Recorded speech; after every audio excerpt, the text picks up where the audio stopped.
Hey, this month I'm looking forward to welcoming Michael Simons to the Persistence Hub with his session Databases and AI with Neo4J as an example. Michael was kind enough to record a short video explaining the most important things we'll be talking about in his session. So let's hear him. Hi, I'm Michael Simons. I'm a Java champion working as Senior Staff Engineer at Neo4J. I hope this title entitles me from time to time to be the old person yelling at the cloud or these days ranting about AI. In a couple of days, I'm gonna meet with Torben Jansen, and Torben and I are gonna discuss graph databases and AI at Torben's Persistence Hub. What qualifies me for this? So, in my role at Neo4j, I'm one of the maintainers of Spring Data Neo4j, an object graph mapping framework. This framework generates a lot of Cypher queries, takes the real results and maps them into objects, in Java, of course. Very much like JPA or Hibernate. One other aspect of my work is the Neo4j JDBC driver, and we come to this in a bit. Torben and I are going to discuss the implications that the current AI hype has on various database vendors. Why it is important to support things like vector embeddings. We're going to talk about what vector embeddings actually are. We're also going to talk about why we at Neo4j think that Neo4j as a graph database is one great way, maybe even the best way, to do something that is called retrieval augmented generation, or in short, RAG. And last but not least for today, I brought a small spoiler for you. Let me quickly show you.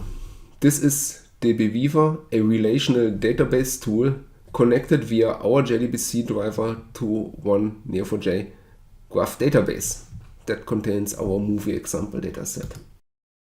Normally, you would use a Cypher query such as this. This gives me a list of 2 movies ordered by their title. I can just run it and it prints the list of movies. Our JDBC driver has a neat feature which we call pluggable translation layer. Not every tool knows Cypher, many tools just do SQL. So we ship it with a SQL to Cypher layer. This is, however, not what I'm going to show you today. I'm going to show you the way of interacting with natural language with Neo4j. I can ask the thing a question like, give me 10 movie titles ordered descending, and I got 10 titles back, which is quite nice. I can even ask more complex questions such as which actors stared in the Matrix. I got 5 results back, including one I doubt that is really true. I can also ask somewhat aggregating questions such as how many movies are there, and I get back 38, which is actually correct. I can also ask questions like who was the director of the movie Cloud Atlas, and I get 3 directors back. So Torben and I will have a look at this JDBC driver, how it is implemented, and actually use this as a starting point to discuss ways of interacting with general open AI or AI tools from the Java world.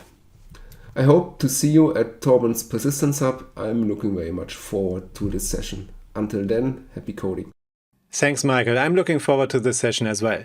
And to everyone watching, if you want to watch Michael's entire session and get access to all the other sessions and courses, please follow this link and join the Persistence Hub. See you there.